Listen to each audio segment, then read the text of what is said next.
right, we're here with Coleman Buckley at Engine Harnesses.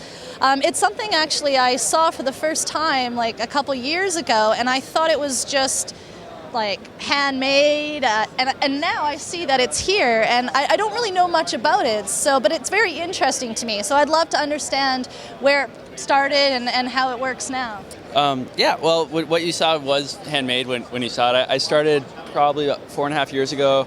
Was learning how to kite, didn't like the harnesses that I had, and I like arts and crafts type stuff, and decided to try to make my own kite harness. And what you see here was kind of the result of that. The way I started out was, it wasn't supposed to be a business. I was making gear for myself, and then made it for my friends, and sort of turned into a business. But basically, the concept behind them is that there's pretty much any other kite harness on the market is soft, and they came out of windsurfing harnesses, and they never really changed when it got to kite surfing. So I'm kind of thinking this is the first true kite surfing harness, and what differentiates it is this plate. Any other harness, if the kite's pulling from this direction, the harness will flex, and it puts a lot of load on your hips. These ones are super rigid, and so they don't. So what that does, it takes all the pressure that would be on your hips and moves it to the back, and it does that very efficiently. And so you can also get by with a much smaller profile. So this is a normal medium harness would be up here somewhere. So that means more mobility, and then also because it has this curve, that way it kind of locks into your lumbar and stays low. And so the result of having the shell is basically smaller harness, more comfort, higher performance. And then the other feature is because the harness doesn't slide around, we made a sliding rope, which basically allows you to pivot your hips and kind of turn more smoothly. But if you're interested in doing kind of freestyle stuff, we've also got normal hooks, and they're interchangeable. It's a super fast little swap. This is a really different thing, actually. I've never seen it before, and I don't quite understand how you hook the bar into it. So is it possible for you to show us that? Because it's a very different concept to everybody. Totally. I mean, so this design with the sliding rope, it's been around for a long time. A lot of surf kiters in California have been using it for as long as I've been around. I've just always seen it. People always tended to just take their normal spreader bar and take a hacksaw to the hook and cut it off and just tie a rope on. That's where I first saw it and just started doing it. And it seems like it's starting to get adopted more now. I noticed Liquid Force has one now, and because the thing is the majority of riders don't unhook, and if you don't unhook, then there's not really a purpose to having a metal hook and all this stuff. And also, when the hook comes out, it creates a lever, and it makes the whole thing torque a lot more. So by eliminating that, it keeps everything in place. But in terms of attaching it, you just open your chicken loop, put it around the rope, close it. That's it. People worry that it'll wear out their chicken loop or stuff like that, but it doesn't seem to happen. So.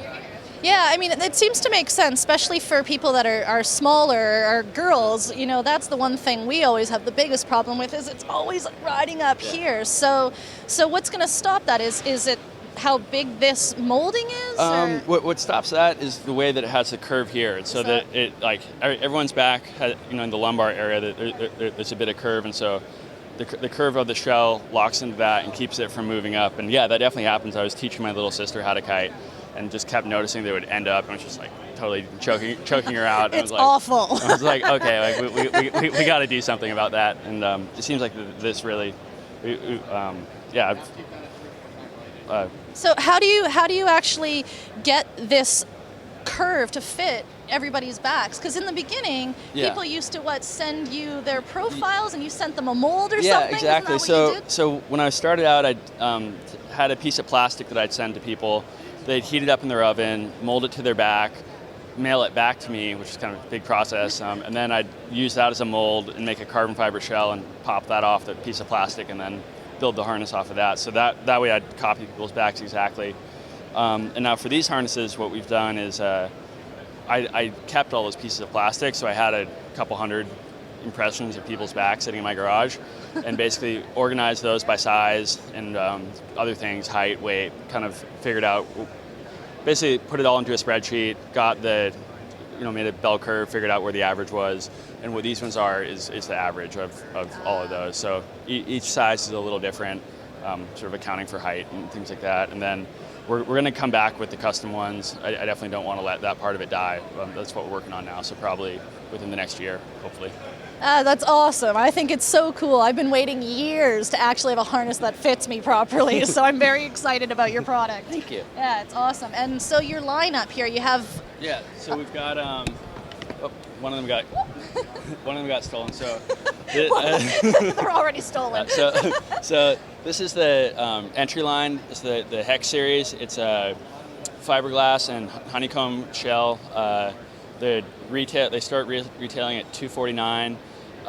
Next level up is the Team Series below here. You can see the cool graphics, Patrick Rebstock signature model, a couple others. And then at the top we have the Elites. One's bamboo, one's Kevlar, one's carbon. The differentiation between them is that as you go up, they basically get stiffer and lighter. So the stiffer it is, the more comfortable it is. The lighter it is, more high performance.